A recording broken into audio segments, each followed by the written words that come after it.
Hello all, I am Arpita, your educator, and today we will be heading towards another important topic from ancient Indian history, the Sangam age. The Sangam age dealt with major dynasties like Cholas, Cheras, Pandyas and Satavahanas, and we will be understanding each one of them in detail in today's lecture. But before beginning, there is an important announcement for you all. You can subscribe to our YouTube channel Arpita Sharma Classes for daily the Hindu news analysis, important international organizations and their discussions, daily MCQs for your prelims preparation, strategy classes for UPSC CSE, polity classes, important Indian polity topics classes, economics classes and economics MCQ series. You can press the bell icon and never miss an update. Also, Arpita Sharma ma'am is taking Live Plus courses on Unacademy Plus to ease your UPSC preparation. You can join Unacademy Plus and get 10% discount by using the code SharmaYT10 SHARMAYT10. So let's begin. Sangam age is the Tamil word for sang. मतलब जो संगम शब्द है वो एक तमिल शब्द है, Tamil word है, which is the Tamil word for संग. संग का मतलब होता है मीटिंग, उसको तमिल में कहेंगे संगम. अब संगम एज बेसिकली बताता है कि संगम एरा में, वो जो एरा था वहाँ पर 3 मीटिंग्स हुई थी, 3 संगम्स हुए थे बिटवीन गॉड एंड पोएट्स और authors, and finally Sangam literature निकल के आया था जो हमें संगम एज के बारे में इंफॉर्मेशन प्रोवाइड करता है as a literary source. The Sangams were held at different places and in different periods. अलग अलग जगह पर अलग अलग पीरियड्स में ये 3 संगम हुए थे. And the major sources have been obtain from the third Sangam. जो थर्ड संगम हुआ था वहाँ से हमें मेजर लिटरेरी या आर्कियोलॉजिकल सोर्सेज मिले हैं. फर्स्ट 2 संगम से हमें इतने नहीं मिले हैं. The Sangam age talks about basically 3 dynasties, Cholas, Cheras and Pandyas. Also the Satavahanas have been dealt about in this lecture. The main source of information about Sangam age is the Sangam literature. See, 3 Sangam हुए हैं, अभी हमने discuss किया. First संगम को कहा गया है मुदल चंगम, सेकेंड को इदाई चंगम एंड थर्ड को कदाल चंगम. मुदल चंगम was held at Then Madurai, Idai Sangam was held at Kapatapuram, Kadal Sangam was held at Madurai. अब मुदल चंगम में जो गुरु थे, या जैसे आपने चेयरमैन पढ़े ना, चेयरपर्सन कौन थे बुद्धिस्ट काउंसिल में, जैन काउंसिल में, वैसे ही संगम में गुरु थे. तो अगस्त्य गुरु और Agastya was the guru at first Sangam Mudal Sangam, Tolkappiyar at second Sangam and Nakkirar at third Sangam. First Sangam से हमें कोई लिटरेचर नहीं मिला है क्योंकि मैक्सिमम लिटरेचर उसका गुम हो गया है, it has been lost, so we couldn't find anything. Second का संगम की अगर बात करें तो वहाँ पे से हमें सिर्फ तोलकप्पियम मिली है which has been written by Tolkappiyar. And third Sangam या कदाल संगम से हमें अराउंड 36 बुक्स मिली हैं जो कि एक इम्पॉर्टेंट सोर्स ऑफ इंफॉर्मेशन है संगम पीरियड के बारे में. Now Sangam epics. There are 2 major Sangam epics, Silappadikaram and Manimekalai. Silappadikaram written by Ilango Adigal and Manimekalai by Sittanai Sittanar.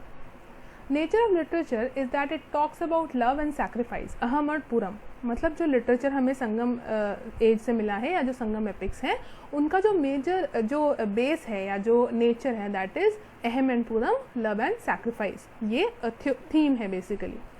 अब तमिल लैंड को जो है वहाँ पर संगम लिटरेचर में या शिल्पादिकरम में तमिल लैंड को 5 रीजन्स में डिवाइड किया गया है. जैसे अगर हम फिजिकल फीचर्स देखते हैं ना कि कोस्टल प्लेन्स हैं, हिल्स हैं, माउंटेन्स हैं, रिवर्स हैं, वैलीज हैं, वैसे ही संगम एपिक्स में जो एरिया है या तमिल लैंड है उनको तमिल लैंग्वेज में ही 4 पार्ट्स में या 5 पार्ट्स में या 5 रीजन्स में डिवाइड किया गया है. For example, the coastal region और the coast is Neidal, hills are Kurinji, dry hills are Palai, jungle by Mullai and cultivated plains are Marudam. So NKPMM ऐसे याद रख लेना. NKPMM Neidal coast, Kurinji hills, Palai dry hills, Mullai jungle and Marudam cultivated plains. Do remember these terms, ये बहुत important है और आपको याद करनी पड़ेंगी. Tolkappiyam, the Sangam epic was written by Tolkappiyar and it was divided into 3 sections. 3 sections में तोलकप्पियम डिवाइडेड है. जैसे हमने पढ़ा था ऋग्वेद में 1028 हिम्स हैं, वैसे ही तोलकप्पियम में 1612 सूत्रास हैं. It is the oldest surviving Tamil literature and Tolkappiyar was the disciple of saint Agastya. Saint Agastya कौन थे? जिन्होंने फर्स्ट संगम अटेंड किया था या फर्स्ट संगम के जो गुरु थे सेंट अगस्त्य, उनके डिसाइपल थे तोलकप्पियार. Now, Shilapadikaram and Manimekalai. Shilapadikaram was written by Ilango Adigal and it is the story of Kovalam, Kannagi and Madhavi. Shilapadikaram Kovalam, Kannagi और माधवी की स्टोरी है. Kovalan and Kannagi are a married couple. Kovalan is Kannagi's husband, but Kovalan had an extra marital affair with Madhavi. But when he returned to Kannagi, when he realized his mistake that he has done something wrong or he has cheated Kannagi, he returned to Kannagi. But Kannagi, instead of being angry on him or instead of not accepting him, she forgave him. Kannagi के पास जब कोवलम को अपनी गलती realise हुई कि मैंने कन्नगी के साथ गलत किया है, वो कन्नगी के पास वापस आए और कन्नगी ने उनको माफ़ कर दिया एज एन आइडियल वाइफ. क्यों? क्योंकि जो एंशियंट एरा है या हम संगम एरा की बात करें, वहाँ पर आइडियल वाइफ की जो डेफिनेशन वो है कि भाई पति परमेश्वर होता है. सो इसलिए कन्नगी ने कोवलम को माफ़ कर दिया और Kannagi has been regarded as an ideal wife. इसलिए अगर आप ये देखें तो कन्नगी की एक स्टैचू भी इरेक्ट की गई है चेन्नई में, जहाँ पर उनको वर्शिप भी किया जाता है. Manimekalai was the daughter of Kovalan and Madhavi. उनके ऊपर ये एपिक बेस्ड है, मनी मेकलई के ऊपर. And Manimekalai is the Buddhist supplement of Silapadikaram. Manimekalai became a nun at the end. Now what is the significance of this literature? इस literature का significance क्या है? See, जैसे हम रामायण देखते हैं तो रामायण एक literature है, रामायण भी एक epic है. रामायण में सिर्फ श्री राम, सीता या फिर रावण की बात नहीं की गई है, वहाँ पर राम राज्य की बात की गई है. वहाँ पर बताया गया है कि एक रूलर को अपना एडमिनिस्ट्रेशन किस तरह से चलाना चाहिए. ऐसे ही अगर संगम लिटरेचर की बात करें तो it explains about the materialistic life, कि वहाँ पर मटीरियलिस्टिक लाइफ थी या जो सोसाइटी थी वो कैसी थी, आर्ट एंड कल्चर कैसा होता था, कौन कौन से डांस फॉर्म्स इवॉल्व हो रहे थे. ऑल्सो द लैंग्वेज ऑफ और the script of Tamil language is Brahmi.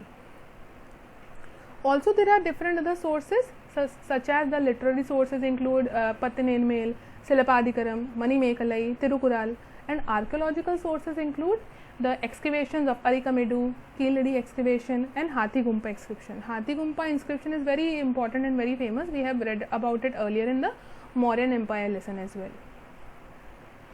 Now comes the important dynasties. Cholas.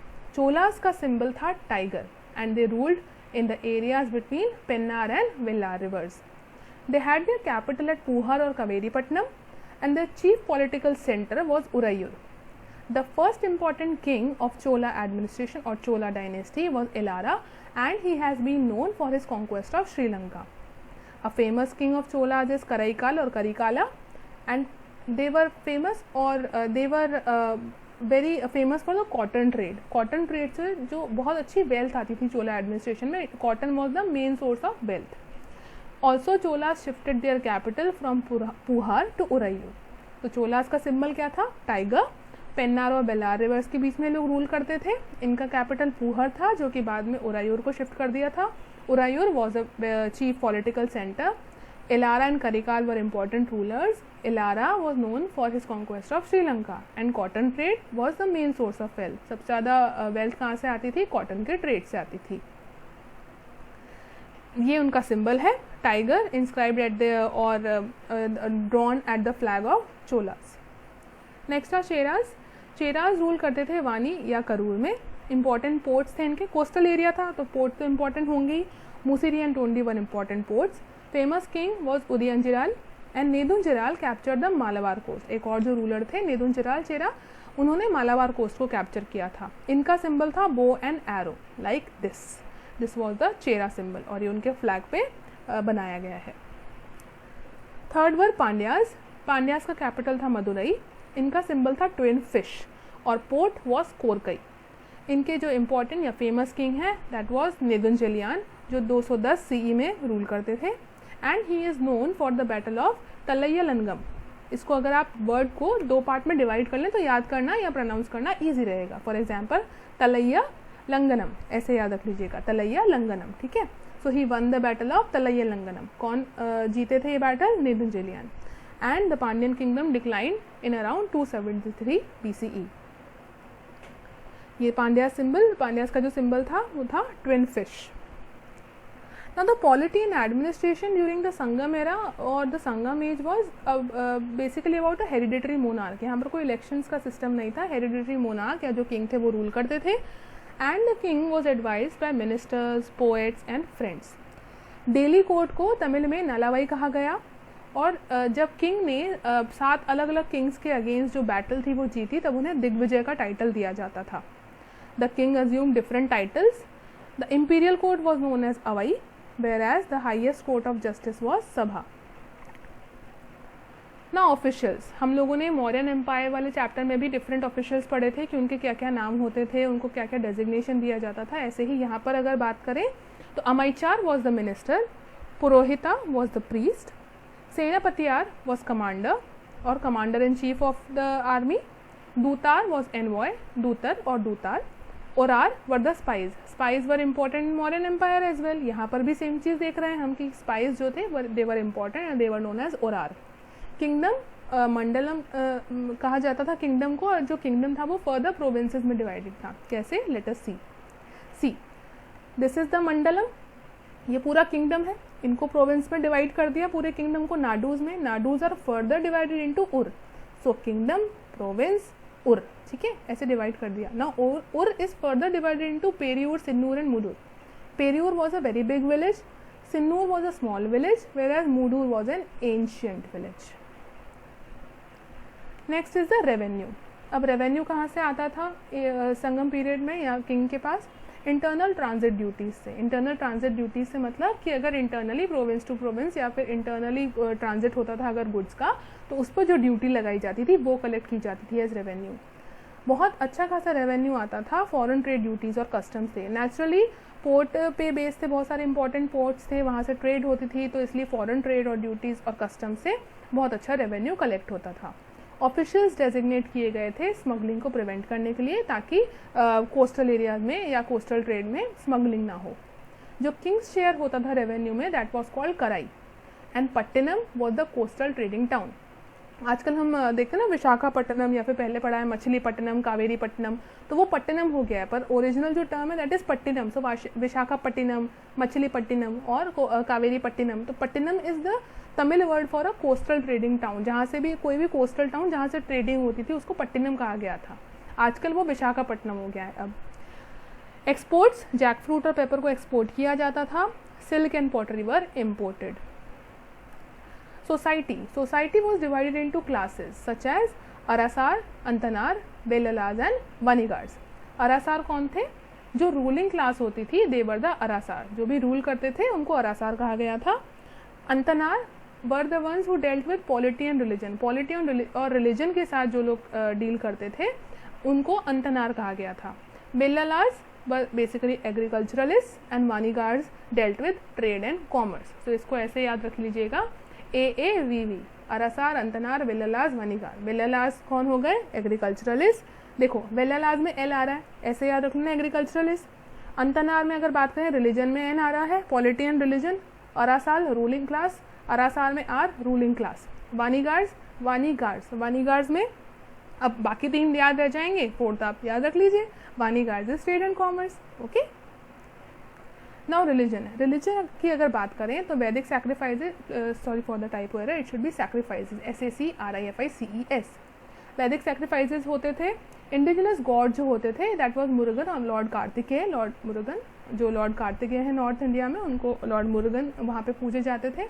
एस्केटिक्स भी एग्जिस्ट करते थे. ऑस्टियर क्लास जो सेव एस्केटिक्स की होती थी उनको कपालिकास कहा जाता था. और यहाँ पर नेचर वर्शिप का भी एविडेंस मिला है. For example they used to worship the banyan tree. तो बरगद के पेड़ की भी पूजा होती थी. And Nadukal worship was also prevalent.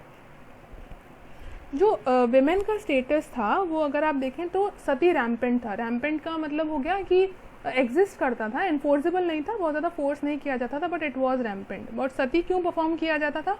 क्योंकि विडो रीमैरिज अलाउड नहीं थी और विडोज़ की जो कंडीशन होती थी वो और भी ज़्यादा मिजरेबल होती थी. सो इसलिए women use to prefer sati over living life of a widow. Women were given higher education such as women poets were there like Avaiyar, Nachchelayar and Kakkai Padiniyar. ये सारे women poets हैं who are quite famous. तो यहाँ से हम कह सकते हैं कि women were given higher education. Next comes an important dynasty or the Satavahanas. They were also known as Andhras, Andhra Bhattiyars, and the founder of Satavahana dynasty was Srimukha. It started with the end of Mauryas. And usually हम कह सकते हैं कि it spread around the Deccan area में. ये मौर्यास को and करके, मौर्यास का एंड करके, या ऐसे कह दें ये फीडल या फीडेटरीज थे उनके, तो मौर्या से इन्होंने अपनी इंडिपेंडेंस डिक्लेयर कर दी थी. जैसे जैसे मौर्यास का डिक्लाइन आने लगा, Satavahanas declared their independence from Mauryas and finally became the Satavahana dynasty. तो इसलिए हम कह सकते हैं कि डेक्कन में स्प्रेड थे. इनका ओरिजिनल कैपिटल था अमरावती और दरानीकोटा, एंड अर्लियर जो कैपिटल था वो नासिक और कोटलिंगाला भी था. मतलब इन्होंने कैपिटल्स बहुत चेंज किए, अमरावती, दरानीकोटा, नासिक, कोटलिंगाला, तो एक कैपिटल नहीं रखे थे, काफ़ी कैपिटल चेंज किए थे सतवाहनाज ने. श्रीमुखा was the important ruler of Satavahana dynasty or the founder. He defeated Mauryas and Sungas, जिन्होंने मौर्याज और सुंगास को डिफीट किया था. Then came Satakarni I. Satakarni I went on to conquer Kalinga, और इनको अलग अलग नाम दिए गए हैं अलग अलग इंस्क्रिप्शंस में. फॉर एग्जाम्पल हाथीगुम्पा इंस्क्रिप्शन में सतकर्णी I को लॉर्ड ऑफ द वेस्ट के नाम से डिस्क्राइब किया गया है. नानाघाट इंस्क्रिप्शन में दक्षिणा पथपत्नी, सांची इंस्क्रिप्शन में राजश्री सतकर्णी. तो अलग अलग इंस्क्रिप्शंस हैं, ये ज़रूर नाम याद रखिएगा आप. इंस्क्रिप्शंस के डायरेक्ट क्वेश्चंस आते हैं, so do remember the names that Satakarni I को किन के नाम से किस किस इंस्क्रिप्शन में डिस्क्राइब किया गया है. Gautami Putra Satakarni one of the most famous rulers of Satavahana kingdom. Entire kingdom जो था इनका that was spread around the Krishna, Malwa, Saurashtra, Berar and Konkan region. मतलब नॉर्थ, साउथ, ईस्ट, वेस्ट सब जगह इन्होंने कॉन्कर कर दिया था. And he had defeated 33 kings. इन्होंने 33 किंग्स को डिफीट किया था बैटल्स में, और इसीलिए ही टुक द टाइटल ऑफ एक ब्राह्मणा. मतलब एक ब्राह्मणा was the one who had defeated 33 Kings, but he was धर्म विजय. अभी हमने इनिशियली पढ़ा था दिग्विजय थे, जो चोला शेराज में हमने पढ़ा. दिग्विजय, दिग्विजय का मतलब है कि आपने किंगडम को अनेक्स कर लिया और उसको अपने अंडर ले लिया. धर्म विजय मतलब इन्होंने किंगडम को, या बैटल हुई, वॉर्स के बाद इन्होंने किंग को हरा दिया, पर इसका मतलब ये नहीं है कि उनका किंगडम अपने किंगडम या उनका जो एरिया या प्रोविंस था उनको अपने किंगडम में शामिल कर लिया. बैटल हुई या वॉर हुई, वॉर जीते, उसके बाद उन्हीं किंग को वहाँ पर आपने एक गवर्नर बना दिया या फिर एक पोस्ट दे दी. उनसे वो उनका राज्य पूरा छीना नहीं गया या अपने राज्य में उसको अनेक्स नहीं किया गया. That is why he was known as Dharma Vijay. तो ये धर्म पर चलने वाले राजा थे. नासिक प्रशस्ति जो है वो इनकी मदर जो है गौतम बालश्री, उसमें इनको डिस्क्राइब किया गया है. See you can look at the matriarchal society. Matriarchal कैसे कि गौतमी पुत्र सतकर्णी ने अपनी मदर का नेम लगाया है. Gautami Balashri was his mother and he took her name as Gautami Putra Satakarni. Next ruler was Vashishtha Putra Pulamai, जो गौतमी पुत्र सतकर्णी के बेटे थे. Vashishtha Putra Pulamai, he has been mentioned in the Junagadh inscription, whereas Yagnashri Satakarni, he was the last Satavahana. Class divisions we have already dealt with, but अगर important part देखें तो Satavahana administration में जो class division था वो ऐसे होता था कि 4 क्लासेस में सोसाइटी को डिवाइड किया था. हायर ऑफिशियल्स या फीडेटरीज जो होते थे वो फर्स्ट क्लास होते थे, Amatyas were the second class, peasants and Vaidyas were the third class, and fourth was the fisherman, carpenters और आर्टिसंस एट्सेट्रा. ऑल्सो हम एक और चीज़ यहाँ देख सकते हैं कि जो गांधी कास्ट थे वो परफ्यूम ट्रेडर्स थे. तो यहीं से जो सरनेम्स का इवोल्यूशन हुआ है, गांधी सरनेम जो है वो यहीं से आया है. ऐसे अगर आप शेट्टियार्स देखें, ट्रेडर्स होते थे, मर्चेंट गिल्ड्स होती थी, तो शेट्टी सरनेम वहाँ से आ गया. तो उस ज़माने में जो भी आपका ऑक्यूपेशन होता था, जिस तरह की आपकी बिजनेस होता था, उसके अकॉर्डिंग सरनेम्स हो जाते थे. So Gandhi caste were the perfume traders. Army जो थी सतवाहना एडमिनिस्ट्रेशन में, यहाँ पर infantry was the backbone of the army. Infantry, cavalry, elephants. Infantry is the foot soldiers, तो आर्मी का पार्ट थे infantry, cavalry and elephants. Very well organised and disciplined army was there. और जो रेजिमेंट थी वो कैंटोनमेंट सिस्टम अगर आप देखें तो रेजिमेंट जो थी वो विलेजेस में पोस्ट की जाती थी. आज का जो कैंटोनमेंट सिस्टम है वो तब से चला आ रहा है. मिलिट्री कैंप्स उनको कहा जाता था कटका एंड स्कंधावराज. तो Kataka and Skandhavaras were the military camps. और जो रूरल एरियाज़ का एडमिनिस्ट्रेशन होता था वो गौलमिका करते थे. आर्मी चीफ को सेनापति कहा जाता था. Now came the decline of the Sangam era और द संगम एज. ऐसा कहा जाता है कि कालभराज और the Kalabhra dynasty came to power और the Kalabhra king came to power by 3rd century and he was defeated by Pallavas and Pandyas. तो उनका एक शॉर्ट स्पैन था. Finally was defeated by Pallavas and Pandyas. Pallavas जो थे वो नॉर्दर्न तमिलनाडु में रूल कर रहे थे 6th century के आसपास, और पांड्यास सदर्न तमिलनाडु में. ऐसे धीरे धीरे एक एंड की तरफ आ गया जो संगम एरा था, and finally it decline. I hope you have enjoyed the lesson. Thank you.